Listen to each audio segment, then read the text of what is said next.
ನಮಸ್ಕಾರ. ಇದು ಅವಲೋಕನ. ನಾನು ಶೀಲಾ ಭಟ್. ತುಂಬ ಸಾರಿ ಮನಸ್ಸಲ್ಲಿ ಪ್ರಶ್ನೆಗಳು ಹುಟ್ಟೋದು ಕೋಪದಿಂದಲ್ಲ, ನೋವಿನಿಂದ. ಅಂತಹ ಒಂದು ನೋವಿನ ಪ್ರಶ್ನೆ ನನ್ನನ್ನು ಯಾವಾಗೂ ಕಾಡೋದು, ನಾನು ಹೆಣ್ಣಾಗಿ ಹುಟ್ಟಿದ್ದೇ ತಪ್ಪಾ? ಈ ಪ್ರಶ್ನೆ ಇದೆಯಲ್ಲ, ಇದು ಒಂದು ದಿನದಲ್ಲಿ ಹುಟ್ಟಿದ್ದಲ್ಲ. ಇದು ಹುಟ್ಟಿದಾಗಲಿಂದ ನಾನು ಹೆಣ್ಣನ್ನು ಗಮನಿಸಿಕೊಂಡು ಬಂದಾಗ ಕಂಡ ಮೂಡಿದ ಪ್ರಶ್ನೆ. ಇಲ್ಲಿ ನಾನು ಅನ್ನೋದು ನಾನು ಅಂದರೆ ವ್ಯಕ್ತಿಯಾಗಲ್ಲ, ಇದು ನೀವು ಆಗಿರ್ಬೋದು. ಇಲ್ಲಿ ನಾನು ಅನ್ನೋದು ಆತ್ಮಾವಲೋಕನ. ಈ ಆತ್ಮಾವಲೋಕನ ನಂದು ಆಗಿರ್ಬೋದು, ನಿಮ್ಮದು ಆಗಿರ್ಬೋದು. ಇದು ಯಾವುದೇ ವ್ಯಕ್ತಿಗತ ಅಭಿವ್ಯಕ್ತಿ ಅಲ್ಲ, ಆದರೆ ವ್ಯಕ್ತಿಗತವಾಗಿ ಎಲ್ಲರಲ್ಲೂ ನಡೆಯಬಹುದಾದ ಆತ್ಮಮಂಥನ ಅಂತ ಹೇಳ್ಬೋದು. ಹೀಗೆ ಆತ್ಮಮಂಥನ ಮಾಡ್ಕೊಳ್ಳುವಾಗ ನನಗೆ ಫಸ್ಟು ತುಂಬ ದುಃಖ ಆಗಿದ್ದು ಯಾವಾಗ ಅಂದರೆ, ನಾನು ಹುಟ್ಟಿದಾಗ ಚಾಕ್ಲೇಟ್ ಕೊಟ್ಟರು, ನನ್ನ ತಂಗಿ ಹುಟ್ಟಿದಾಗ ಸಕ್ಕರೆ ಕೊಟ್ಟರು, ನನ್ನ ತಮ್ಮ ಹುಟ್ಟಿದಾಗ ಪೇಡ ಹಂಚಿದ್ರು. ಆಗಲೇ ಒಂದು ತಾರತಮ್ಯ ಆರಂಭ ಆಗ್ಬಿಟ್ಟಿತ್ತು. ಹಾಗೆ ಮುಂದುವರೆದು ದೊಡ್ಡವರಾಗ್ತಾ ಬಂದಾಗ ಒಳ್ಳೆಯ ಬಟ್ಟೆ, ಒಳ್ಳೆಯ ಶೂ, ಒಳ್ಳೆಯ ಪಾಟಿಚೀಲ, ಒಳ್ಳೆಯ ಯಾವ ವಸ್ತುಗಳು ಯೋಗ್ಯತೆ ಅಂತ ಅನಿಸುತ್ತೆ ಅದೆಲ್ಲವೂ ಅಣ್ಣ ತಮ್ಮಂದ್ರಿಗೆ ಮೀಸಲಾಗ್ತಾ ಹೋದವು. ಎಷ್ಟೋ ಕಾಡಿ ಬೇಡಿದ ನಂತರ, ಏನೋ ಅವಶ್ಯಕತೆ ಅನ್ನದ ನಂತರ ಯಾರೋ ಸಂಬಂಧಿಕರು ಕೊಡಿಸಿದರೆ ಈ ಹೆಣ್ಣು ಮಕ್ಕಳಿಗೆ ಹೊಸದು ಸಿಗ್ತಾ ಇತ್ತು. ಇಲ್ಲ, ಎರಡನೆಯ ಮೂರನೆಯ ದರ್ಜೆಯ ವಸ್ತುಗಳು ಲಭ್ಯ ಆಗ್ತಾ ಇದ್ವು. ಹಾಗೆಲ್ಲ ಮೂಡ್ತಾ ಇದ್ದಿದ್ದ ಪ್ರಶ್ನೆಗಿಂತ ಅವ್ರನ್ನ ಕೇಳಬೇಕು ಅಂದ್ಕೋತಾ ಇದ್ದೆ ದೊಡ್ಡವ್ರನ್ನ, ಯಾಕೆ ಹೀಗೆ ಅಂತ.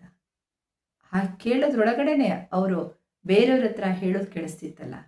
ಈ ಹೆಣ್ಮಕ್ಳು ಅವ್ರ ಯೋಗ್ಯತೆಗೆ, ಅವ್ರ ಮದುವೆ, ಅವ್ರ ವಿದ್ಯಾಭ್ಯಾಸ ಎಲ್ಲ ಹೊರೆ, ಯಾರನ್ನೋ ಮದುವೆ ಮಾಡ್ಕೊಂಡು ಹೋಗುವ ಇವ್ರನ್ನ ನಾವು ಓದಿಸಿ ಪ್ರಯೋಜನ ಏನು, ಇವ್ರಿಗೆ ಯಾಕೆ ನಾವು ಚೆನ್ನಾಗಿ ನೋಡ್ಕೋಬೇಕು, ಈ ಧೋರಣೆ ಇತ್ತು.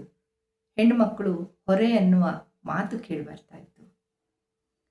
ಅದೇ ಸಮಯದಲ್ಲಿ ಗಂಡು ಮಕ್ಕಳು ವಂಶೋದ್ಧಾರಕರು, ನಾಳೆ ಇವರು ನಮ್ಮನ್ನು ನೋಡಿಕೊಳ್ಳುವರು ಅಂತ ಹೇಳ್ತಾ ಇದ್ರು. ಆಗ ನಾನು ಅನ್ಕೋತಾ ಇದ್ದೆ, ಓ, ಇವರು ನಿಮ್ಮ ನಾಳೆಯ ಭವಿಷ್ಯದ ಹೂಡಿಕೆ. ಹಾಗಾಗಿ ಪ್ರಶ್ನೆ ಕೇಳೋದಕ್ಕೇನು ಉಳಿತಾನೆ ಇರಲಿಲ್ಲ. ಹಾಗೆ ಸಮಾಧಾನ ಪಟ್ಕೊಳ್ತು ಮನಸ್ಸು. ಆದರೆ ಆ ಪ್ರಶ್ನೆ ಇತ್ತಲ್ಲ, ನಾನು ಹೆಣ್ಣಾಗಿ ಹುಟ್ಟಿದ್ದು ಸರಿ ಇಲ್ವಾ ಅನ್ನೋದು ಹಾಗೆ ಉಳ್ಕೊಳ್ತು.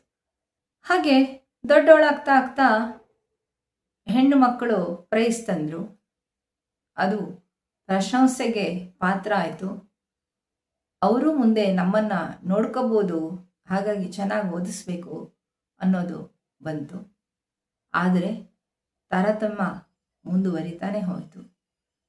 ಅಣ್ಣನೋ ತಮ್ಮನೋ ಯಾರೋ ಯಾವಾಗ ಬಂದರು, ಎಲ್ಲಿಗೆ ಹೋದರು, ಯಾರ ಸ್ನೇಹ ಮಾಡಿದ್ರು, ಹೇಳೋರಿಲ್ಲ ಕೇಳೋರಿಲ್ಲ.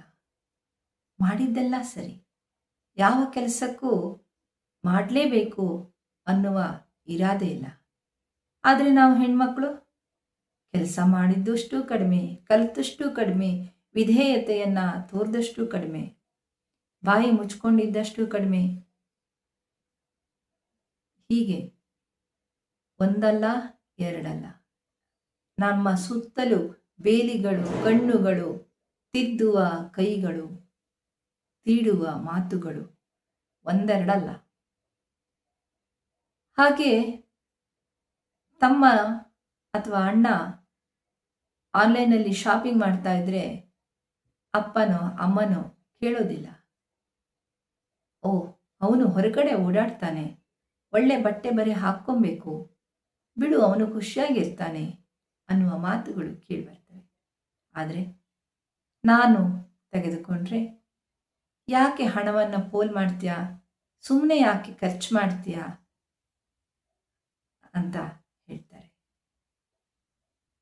ನಾನು ಹರಕಲು ಬಟ್ಟೆಯನ್ನು, ಹಳೆಯ ಬಟ್ಟೆಯನ್ನು ಹಾಕಿಕೊಂಡು ಹೋದರೆ ಯಾರಿಗೂ ಅವಮಾನ ಆಗೋದಿಲ್ಲ. ನನಗೆ ಬರುವ ಅಲ್ಪ ಸಂಬಳದಲ್ಲೇ ಮನೆಯನ್ನು ನೋಡಿಕೊಂಡಿದ್ದು ಲೆಕ್ಕಕ್ಕೆ ಬರೋದಿಲ್ಲ. ಆದರೆ ಅಣ್ಣನೋ ತಮ್ಮನೋ ದೊಡ್ಡ ಸಂಬಳ ತಂದು ಕೈಗಿತ್ತಾಗ ಆತ ಸಾಧಿಸಿದ್ದಾನೆ, ಆತ ನೋಡ್ಕೊಳ್ತಾ ಇದ್ದಾನೆ ಅನ್ನುವ ಮಾತು ಬರುತ್ತೆ.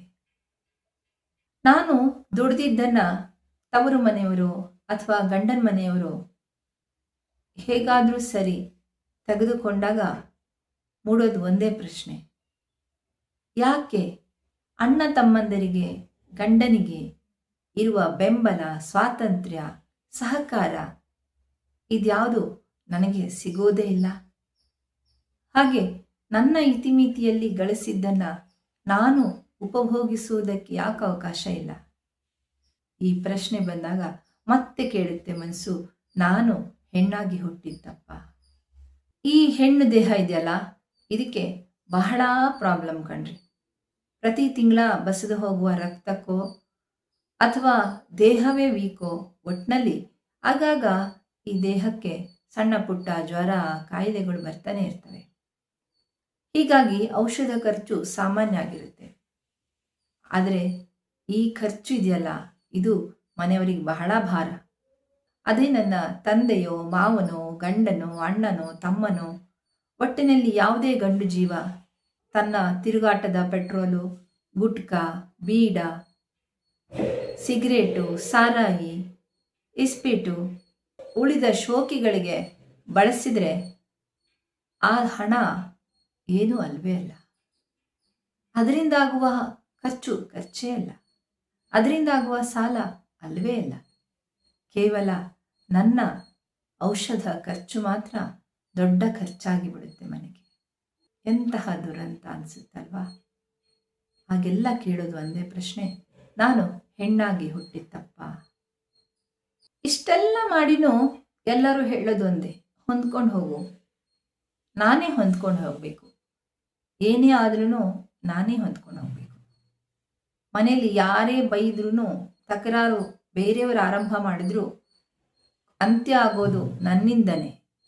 ಆ ಮಾತು ನಾನು ಹೊಂದ್ಕೊಂಡು ಹೋಗಬೇಕು. ನಾನು ತಾಯಿ, ಆದರೆ ನನ್ನ ಗಂಡ ತಂದೆಯಾಗಿ ಆತನಿಗೆ ಸಿಗುವ ಮರ್ಯಾದೆ ನನ್ನ ಮಕ್ಕಳಿಂದ ನನಗೆ ಸಿಗೋದಿಲ್ಲ. ನಾನು ಇಡೀ ಮನೆಯ ಆಧಾರ ಸ್ತಂಭ ಆಗಿ, ಕೋಳು ಕಂಬವಾಗಿ ನಿಂತ್ಕೊಂಡ್ರೂ ಆ ಅಂಚಿಗೆ, ಪಡಿಮಾಡಿಗೆ ಸಿಗುವ ಒಂದು ಸಣ್ಣ ಸ್ತಂಭದ ಬೆಲೆಯು, ಮರ್ಯಾದೆಯು ನನಗಿರೋದಿಲ್ಲ. ಮನೆಯಲ್ಲಿ ಅತ್ತೆ, ಮಾವ, ನಾದ್ನಿ, ಮೈದ್ನ, ಅತ್ತಿಗೆ, ಮಕ್ಕಳು, ಎಲ್ಲರನ್ನ, ಕೆಲಸದವರು ಎಲ್ಲರನ್ನೂ ತೂಗಿಕೊಂಡು ಹೋಗಿಸುವ ನನಗೆ ಎಷ್ಟೋ ದಿನ ನಿದ್ದೆ ಇರೋದಿಲ್ಲ, ಎಷ್ಟೋ ದಿನ ತಿನ್ನೋದಕ್ಕಾಗಿರೋದಿಲ್ಲ, ಎಷ್ಟೋ ದಿನ ತಿನ್ನೋದಕ್ಕೆ ಇರೋದಿಲ್ಲ. ಹಾಗೆ ನಾನು ಪಟ್ಟ ಶ್ರಮ ಮತ್ತು ಮನೆಗೆ ಕೊಟ್ಟ ಸಮಯ, ಶಕ್ತಿಯ ಬೆಲೆಯನ್ನು ಯಾರೂ ಅರ್ಥನೇ ಮಾಡ್ಕೊಳ್ಳೋದಿಲ್ಲ. ಯಾರಾದರೂ ಅಳಿತಾರಾ? ನಾನು ಪಡುವ ಶ್ರಮವನ್ನು, ನಾನು ಮಾಡುವ ಎಲ್ಲ ಕೆಲಸಕ್ಕೂ ಆಕೆಯ ಕರ್ತವ್ಯವಾಗಿತ್ತು, ಮಾಡಿದ್ದಾಳೆ ಅಂತ ಹೇಳಿ ಕರ್ತವ್ಯವನ್ನು ಮುನ್ನೆಲೆಗೆ ತಂದು ನನ್ನ ಅಸ್ತಿತ್ವವನ್ನು ಹಿನ್ನೆಲೆಗೆ ಸರಿಸಿಬಿಡ್ತಾರಲ್ಲ, ಹಾಗೆಲ್ಲ ಕೇಳುತ್ತೆ ಮನಸ್ಸು, ನಾನು ಹೆಣ್ಣಾಗಿತ್ತಪ್ಪ. ಹಾಗಾಗಿ ಇಷ್ಟೆಲ್ಲ ವರ್ಷಗಳ ನಂತರ ಕಾಡ್ತಾ ಇರೋದು ಒಂದೇ ಪ್ರಶ್ನೆ, ನನ್ನ ಶ್ರಮಕ್ಕೆ ಬೆಲೆ ಇಲ್ವಾ? ನನ್ನ ಕನಸಿಗೆ ಬೆಲೆ ಇಲ್ವಾ? ನನ್ನ ಕೆಲಸಕ್ಕೆ, ನನ್ನ ಆರೋಗ್ಯಕ್ಕೆ, ನನ್ನ